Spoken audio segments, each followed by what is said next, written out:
What is up, everyone? Welcome back to the Starfighter podcast. And it's your host, Dom. It's just me tonight. So we're going to try to fly this solo. Doesn't happen too often, but every once in a while. Shout out to Jake. We can let him know in the comment section that we miss him, but he couldn't make it this time. All right. Well, we are here talking about Ahsoka episode 7. It's going to be our spoiler review for this week, Wednesday night.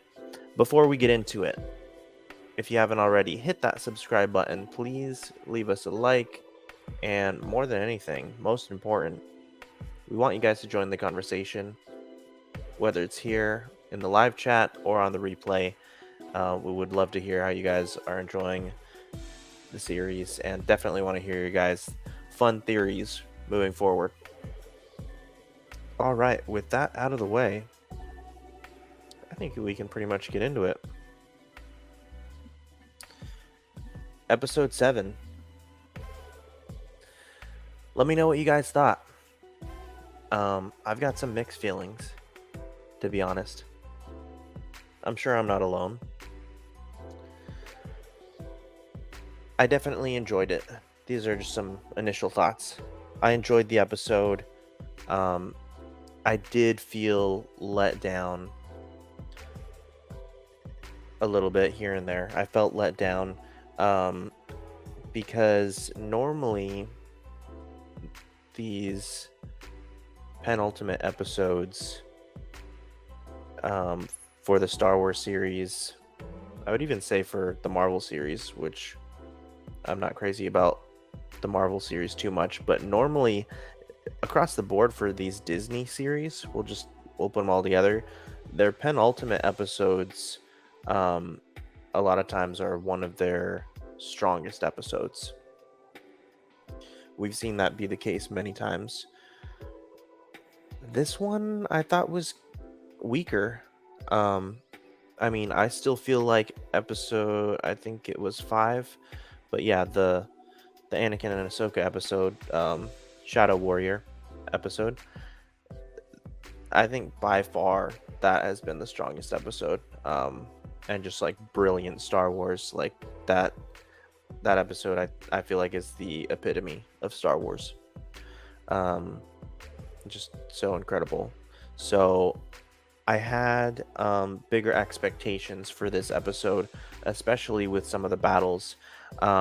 We'll get into it here in just a second, because for almost the entirety of the episode, which was a decent length, almost the entirety of the episode, I was feeling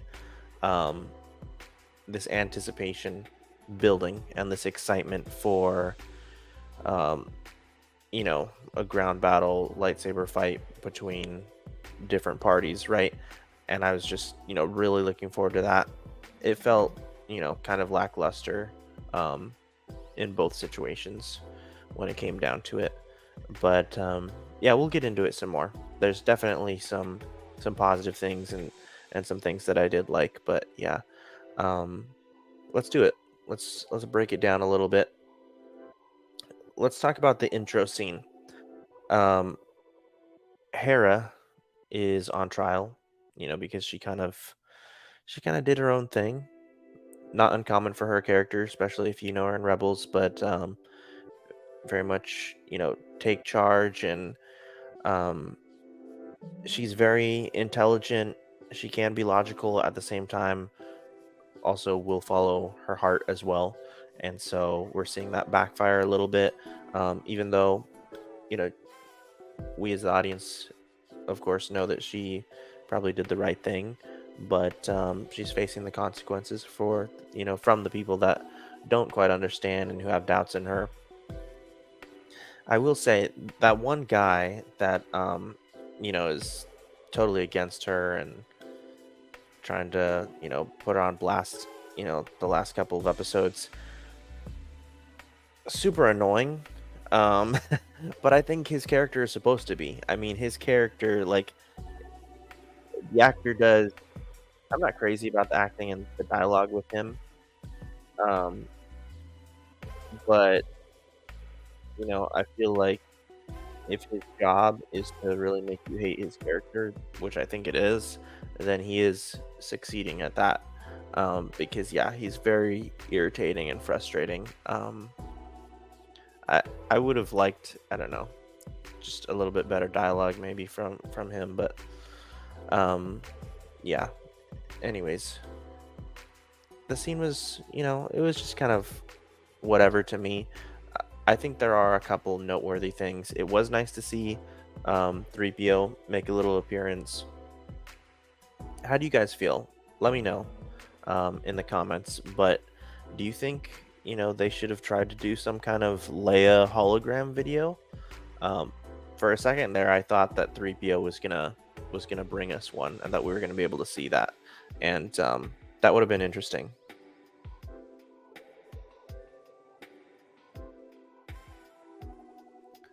Let me know what you guys think. Definitely would have been a risky move. So just having 3PO show up and just having him talk was the safer the safer choice for them. So nice to see him, of course, obviously classic character. And at the least, it's nice to hear them talk about um, Leia. It's good to have that. So, all right, the other noteworthy thing that I think was good, um, I think probably for all of us as an audience and as fans, they whatever his name is, can't remember, but the captain that we see from Kim's Convenience, I believe. Can never remember his name, but yeah. So he makes the point, because the one dude is skeptical, um, super skeptical and critical of Hera, of course, and so the captain makes the point that we've seen this these um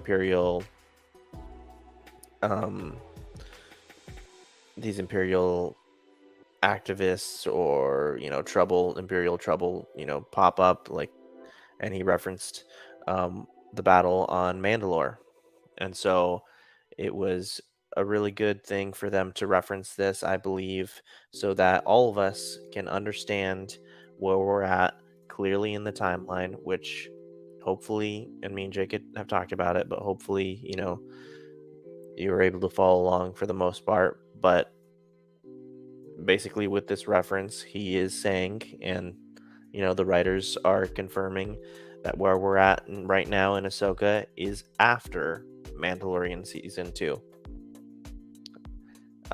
Where we start at the beginning of the Ahsoka show um, is not necessarily after Mandalorian season 2, but there was a time jump in the show. So, anyways, I'm not going to get into all that. In one of our other episodes, I feel like I do a fairly good job at explaining the time jump. So, and I think that's one of the earlier episodes.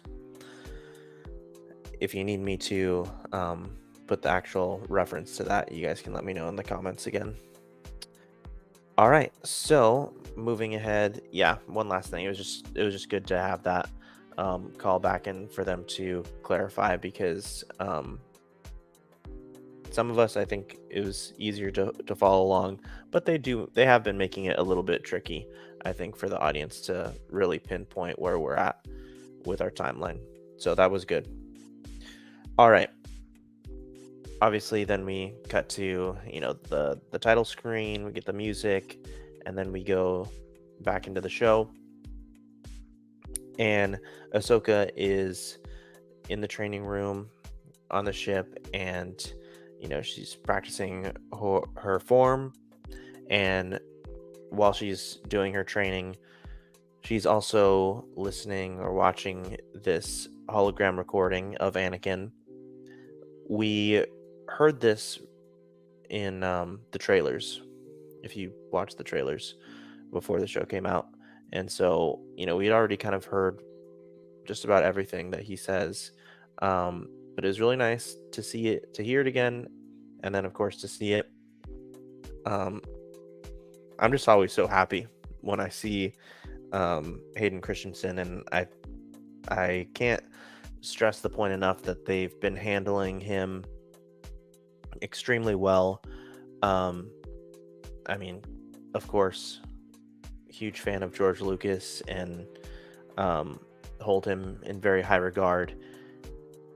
But like physically directing his actors was never his strength, and so it's been great to see a change in direction. It's been great to see what good dialogue looks like with his character, and and good directing for his character. Um, it's just a breath of fresh air, and yeah, just very nice to see. He's been killing it. I I would love to see more of him. I think our time might be up with Hayden in this show, at least for this season one. But I don't know. I could be wrong. Maybe we'll see him next episode.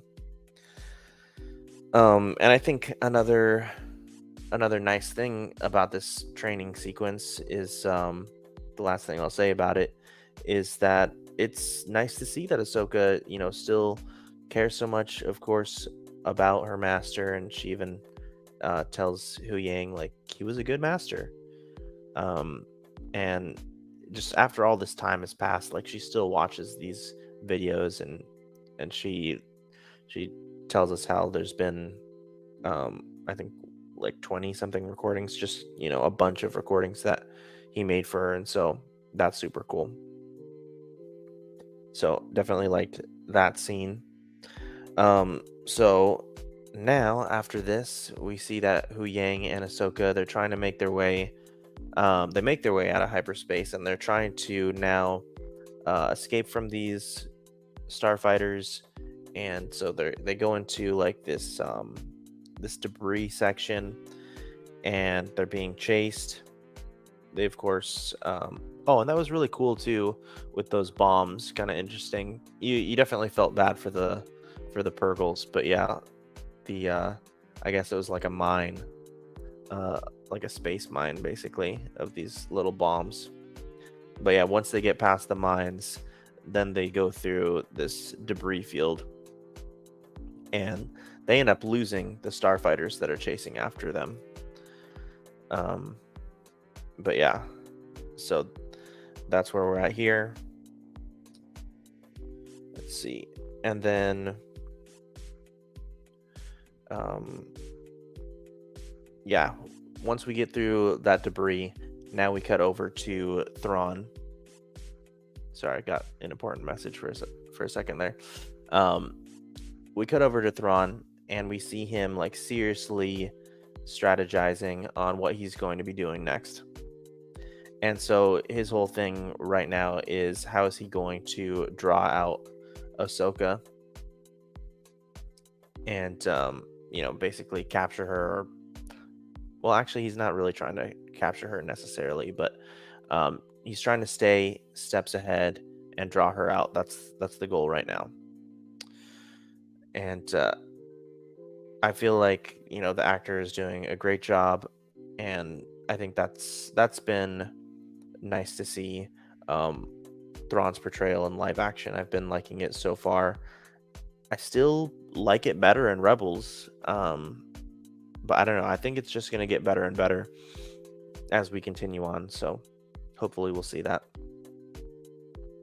All right, next I want to talk a little bit about Ezra and Sabine.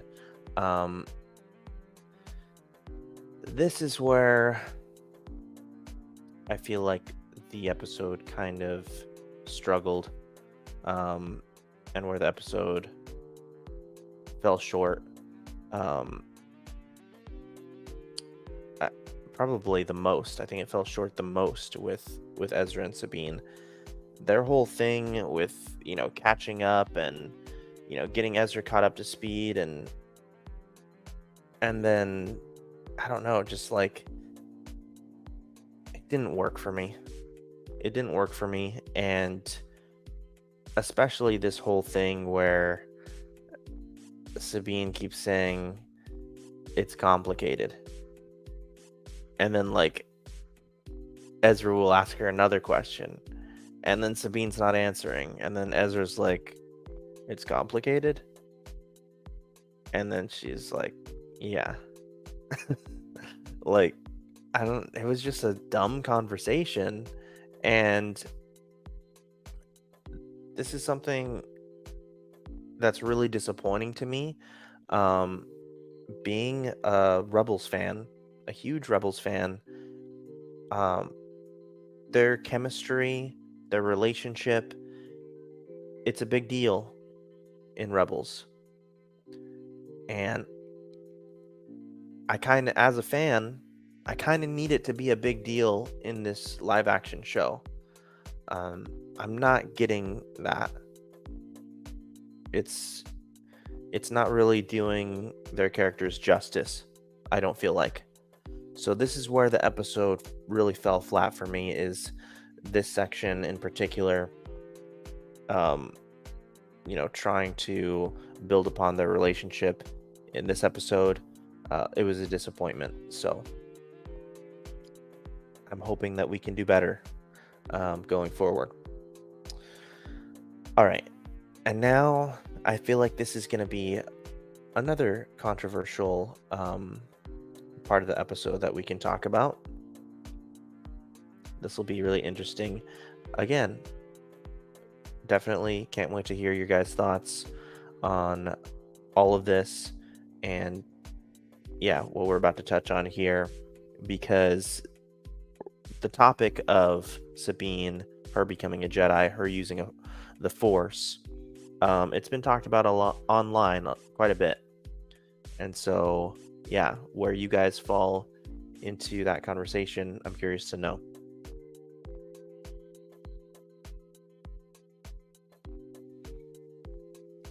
But this is her moment. We get to see it. Ahsoka's, telling Hu Yang that there's another way to find Sabine. And so she reaches out to her using the Force. And I feel like I speculated it, that, like, I was kind of guessing that this could be a way that we would see Sabine use the Force.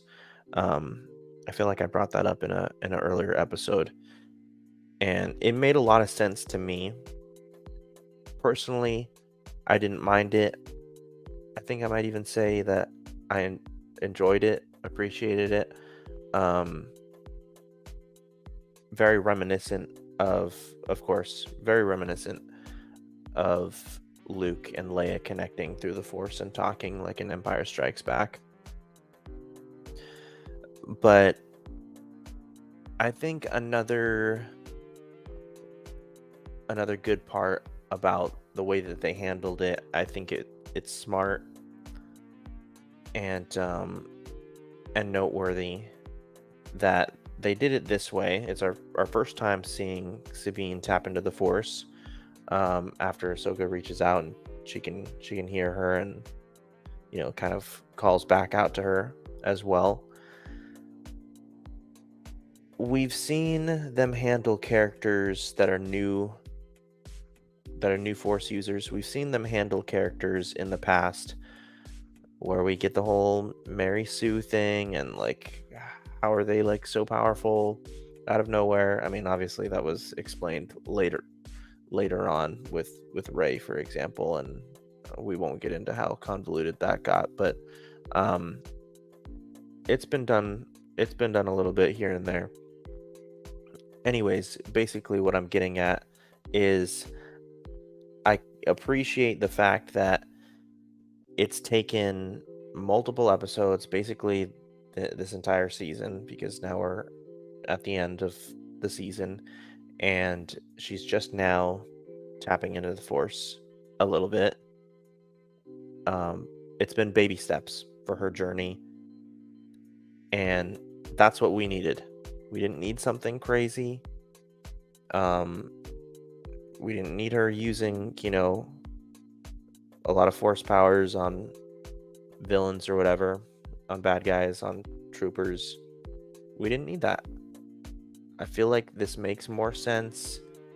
Her being able to reach out in the Force and not necessarily have like a full-on conversation, but just to feel something and have a little something there. I think it was smart for them to do it this way. And then honestly, next week for the season finale, I still don't need her going crazy with force powers. I wouldn't be surprised if she used the force a little bit in some kind of fashion, but yeah, don't have her go crazy. I talked about it before, towards the beginning of the season, but Sabine is going to have a much more difficult journey when it comes to becoming a Jedi, when it comes to becoming a Force user. She's going to have a harder time, more of a struggle. Logically, this is just how it is. Like according to canon, she doesn't have as much midichlorians. Her connection to the Force isn't as natural. It doesn't come as natural as it would to a Skywalker, for example. She's going to have more of a challenge. So I think this was a good move on how they handled it. And yeah, I kind of liked it. Not bad. All right, I feel like I've talked about that enough.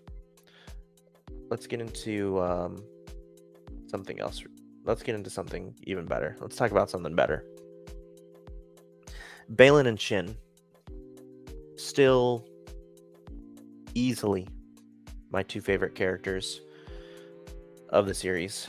I think I'm just gonna find a moment every time I do one of these reviews to shout out Ray Stevenson. Every time he's on screen, he steals the show.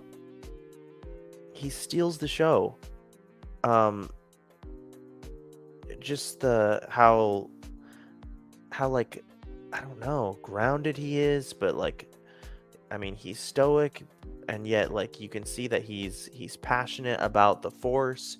He has faith.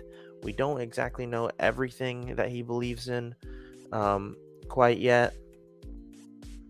Star Wars Theory made a really good point that it would be awesome to see in Tales of the Jedi Season 2 them go back in time and give us some backstory on Baylan's character. Let's see him as a younger Jedi Knight in the temple before Order 66, before he is where he is now. And let's see more of his story, learn more about him, because such a great character, so incredible. And yeah, Ray Stevenson does such a good job as Baylan, and just every episode I'm just like, gosh, like it just really sucks not to have him around anymore. The fact that he's passed away, huge bummer. So anyways, yeah, talking about it a little more, Baylan and Shin, that they're about to part ways here. We'll see if they reunite somehow in some capacity. I have some theories, but I'll save that for the end of our show tonight. They're parting ways. Basically, I think we kind of saw it coming a little bit, because last week Baylan kind of alluded to how they were kind of on different paths, and I think it kind of seems like, although both of them tap into the dark side, Baylan seems a little bit more towards the light, and I think Shin seems a little more towards the dark.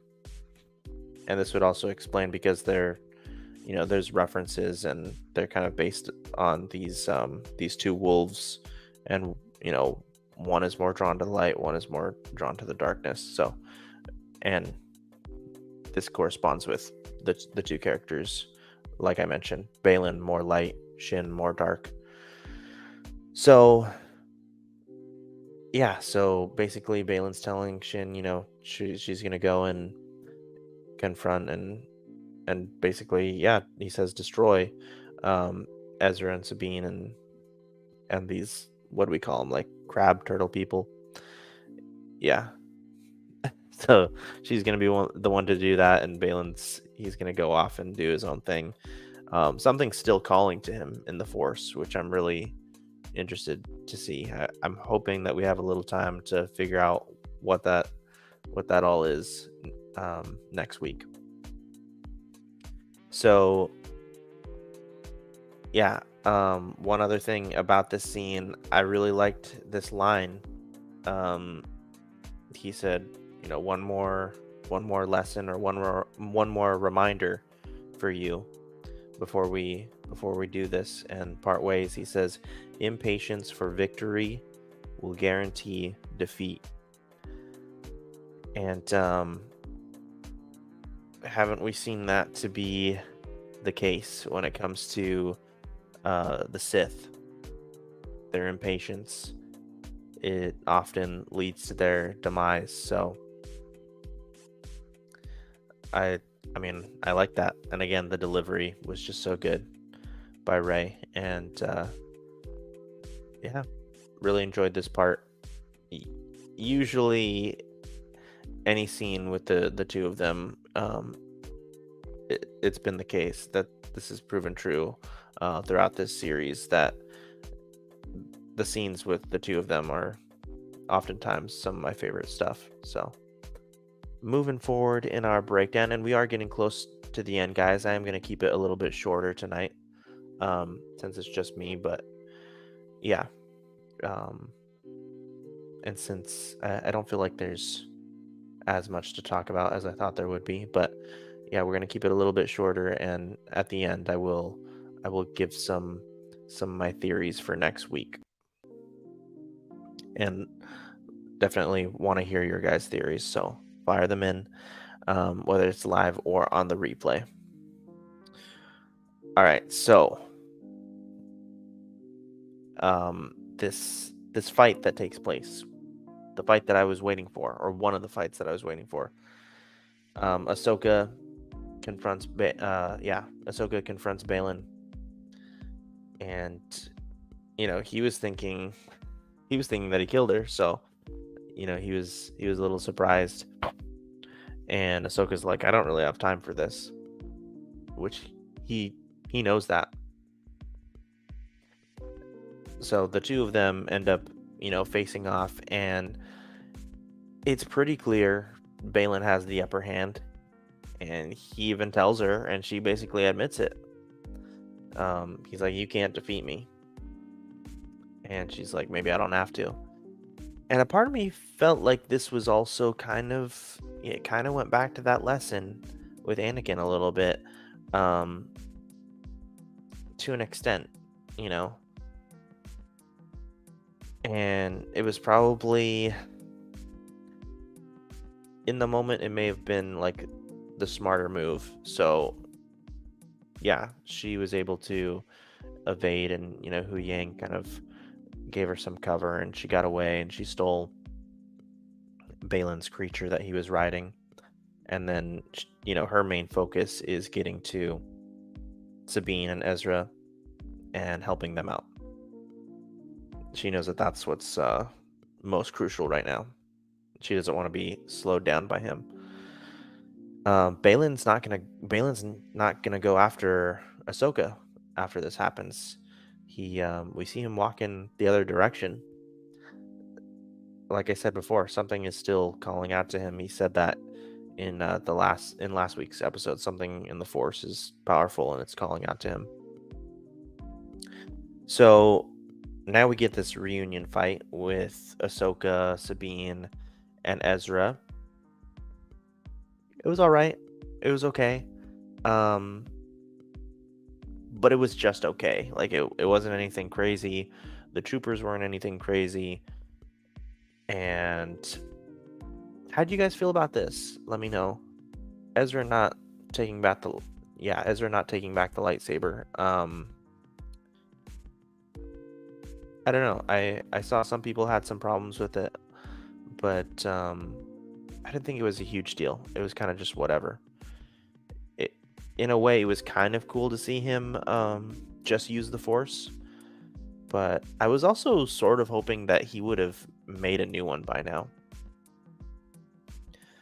Um, Also, I just want to say this really quick because in in a way, for the people that like were really bothered by it, um, I may have talked about this before, and I'll keep it brief again. But the lightsaber colors mean different things, and so blue is generally for people, for Jedi who, um, you know, rely more on their sword fighting, and green is generally for Jedi who rely more on their force powers.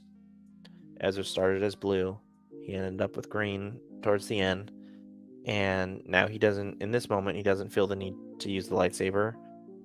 He says he can handle it with just the force, and he does. And so, um, just knowing that bit of knowledge kind of makes sense that he's okay without it. I am still looking forward to seeing him. I'm looking forward to seeing him use a lightsaber later on.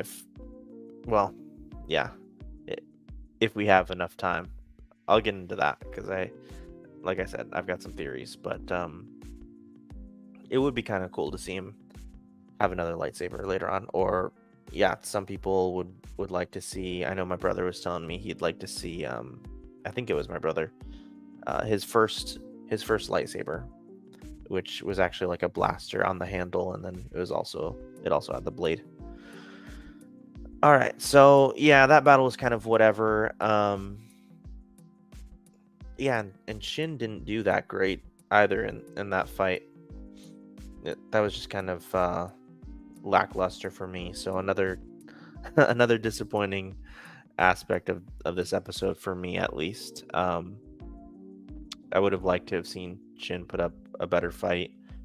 I just would have liked the entire thing to be more intense because I was really looking forward to these battles the entire episode, and then I just felt let down. Like it just wasn't enough. Um, but I will say I did like the choreography with Ahsoka and Balin. I thought their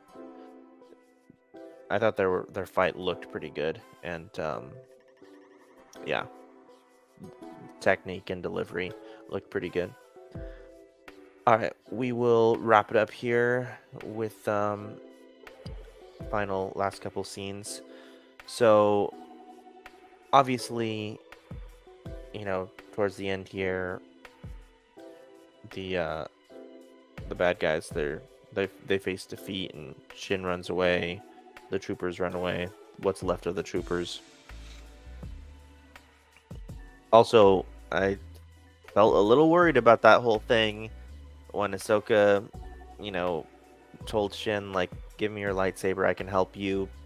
Basically saying, like, come with us, join us. And her goal there was probably to help bring her more towards the light side. Didn't like that. I'll talk a little bit more about that soon. Anyways, of course it's a defeat for the bad guys here. For Thrawn's army. At least that's what it looks like on the outside. And Morgan Elsbeth is she's irritated with him because he's being kind of nonchalant about it. And then the whole thing is that Thrawn looks at everything big picture. And so he's like, stop and look at the big picture. Ahsoka is so focused on this battle and winning this battle, but we've set ourselves up to win the war, because he tells her the one thing that Ahsoka could not afford to lose was time, and she lost it. He says time is very much on our side. We've set us up for success. We've loaded our ships, and we're pretty much ready to go and leave them stranded here. So I love that. Very reminiscent of how he was in Rebels. Again, good portrayal by the actor. And then we get to see, nice moment between Ahsoka, Ezra, and Sabine. Some hugs. Cute stuff. Sure. And then the very end here, thought it was good. And I'm going to speculate on it just a little bit soon, but Ezra says it feels like I'm actually going to get to go home. And that's how our episode ends. Feels like there's some foreshadowing for that. So we'll talk about it. That's basically the episode, but now I'm going to get into a few theories before we close out the show. And again, guys, send them in the comment section. Let us know your guys' theories and how you think the finale is going to go next week. What you're looking forward to. All right, so I have a few. I'm going to run through them. Balin, I think he's going to find either a temple or he's going to find the Bendu from Rebels. If you don't know what that is, look it up. But actually, we talked about it last week, so you can just go back to that. We talked a little bit about the Bendu recently. Essentially, really powerful or strong creature and force user. So, really curious to see what happens to Balin, his character. I think he's the most interesting out of everybody in the show, which I don't know. It doesn't speak the best to Ahsoka's character because it is her show, or it's supposed to be. But yeah, I don't really care that much at the end of the day because I love Balin's character and Shin's character. And I was always really interested, even before the show came out. I was most interested in seeing what they were going to be all about and what they were going to bring to the table. So, looking forward to that. I think he's going to find something important. And then, like I mentioned a couple of minutes ago, I got worried there when Ahsoka was trying to turn Shin and bring her over to the light. This really should not happen. Quite frankly, I think I speak for a lot of people. I'm really sick of having these villains turn to the light side. If anything, more people need to turn to the dark side. But even more than that, people need to stick to their guns and just have some consistency. Disney, Dave, I have trust and I have faith in Dave. That's not going to go away. But seriously, do not turn her good. She needs to stay dark. She needs to go further to the dark side. She needs to bleed that crystal and turn it red and like fully commit to the dark side if she's going to make it. Because she's in the middle right now, essentially. But if anything, she needs to go further to the dark side. It would be a mistake to have her go to the light. I honestly believe that. That's where I'm coming from. All right. When it comes to Thrawn, I think he's going to get away. I think he pretty much has to get away. And I think that's what makes the most sense. I think it's going to set up for season 2 better. Supposedly there is going to be a season 2. And if there's not, then all of these shows, Ahsoka, Mando, Mandalorian, and Skeleton Crew, all these shows are going to, all lead into, they all tie together and they're all going to lead into this Star Wars movie that Dave Filoni is working on, and it's essentially going to be Endgame, like Avengers Endgame, but for all of these Star Wars characters. That's basically what it's going to boil down to. So, Thrawn needs to get away. He needs to get back to the galaxy that we know, right? And to an extent, I think Thrawn needs to kind of win. I mean, if he gets away, that's a win right there. But I feel like I don't know. There's more that they can do to show that like he really is, um, yeah, a really strong and powerful adversary. All right, so let's see. I had just a couple more theories. Yeah, I think Ezra might die, and I think that's possibly foreshadowed at the end there when he says that it feels like he's gonna go home. I think he might die, and I almost want something like that to happen because I think it would actually serve his character, especially if it has a powerful effect on Ahsoka and Sabine. I feel like it could really further those characters and push them forward. It's all about execution because at the same time, Ezra is really cool. He is really great. He's not my favorite character in Rebels. Rebels it's almost like it's Ezra's show. Not quite. I think he's, if anyone is the main character, it's Ezra. But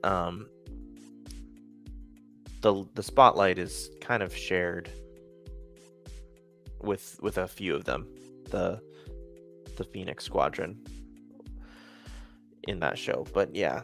So I'm not quite sure because it would be nice to see more of Ezra as well, but I almost think that Ezra dying could mean more to the other main characters and just further our plot. So we'll see. The Night Sisters. My theory for them is, and actually, I think Jake may have mentioned this last week. Oh yeah, because I think he was saying that maybe they're gonna like bring back like Darth Maul soldiers. I don't think necessarily something quite that crazy, but I think they might be, I don't know, creating some kind of fighter to go up against our our main heroes, Ahsoka, Sabine, and Ezra, because Shin can't handle all of them. She can't take all of them. Unfortunately, I wish she was that strong, but we'll see. We'll see what it's gonna be. We know that the Night Sisters they're working up something, so Thrawn has them working up something. That's gonna be interesting. We'll see what they bring for us next week. Couple more theories, almost done. I hope that Ahsoka. Well, this one I don't know if there's so much a theory, but it's more like a wish. But I'm hoping that Ahsoka has another moment that calls back to her lesson with Anakin from episode 5 and just puts a nicer bow on this season, on this first season. And I want to have some kind of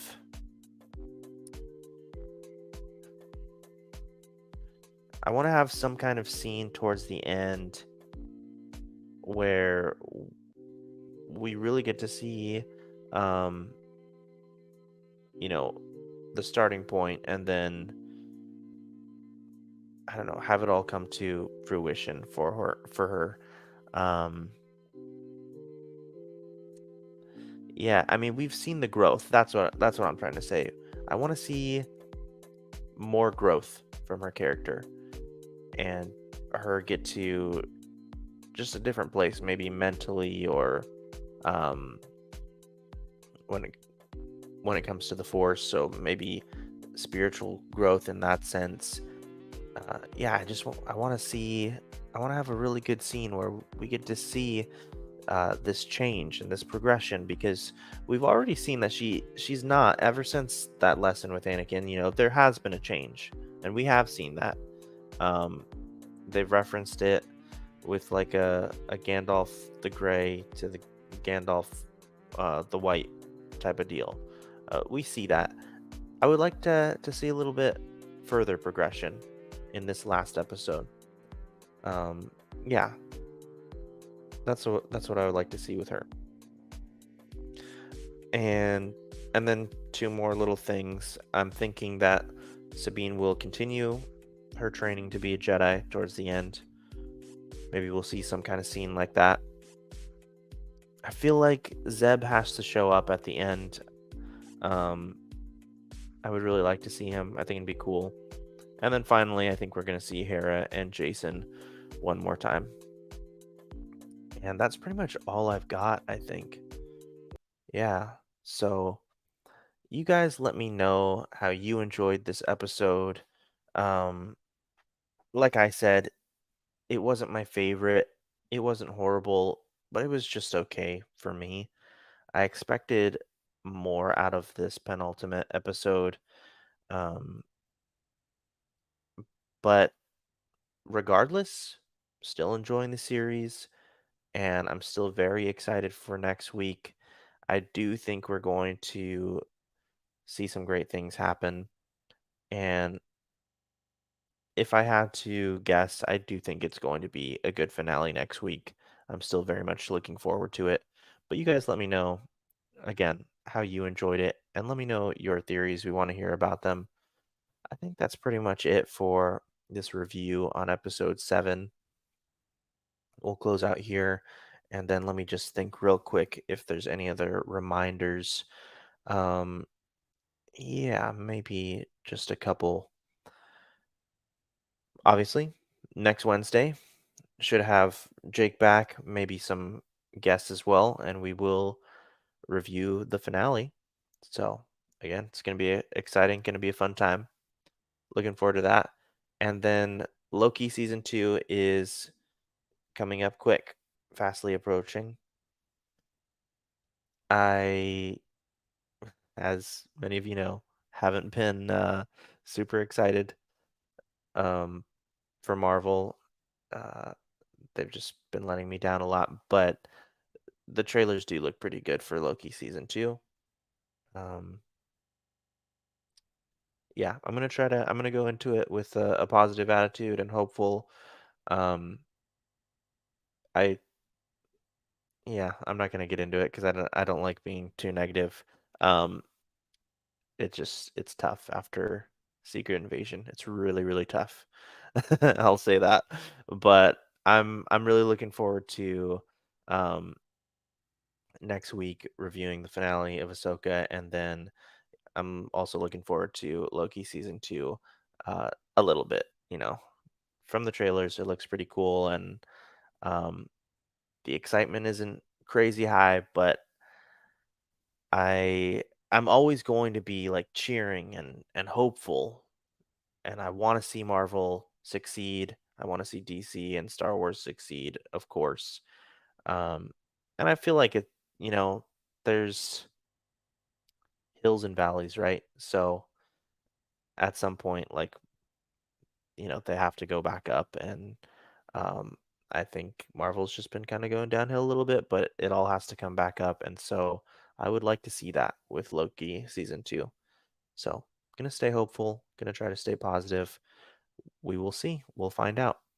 But that's going to do it for our podcast tonight. Thank you guys so much. We'll be back soon. Tune in next Wednesday. Ahsoka episode 8, the season finale. Thanks, guys.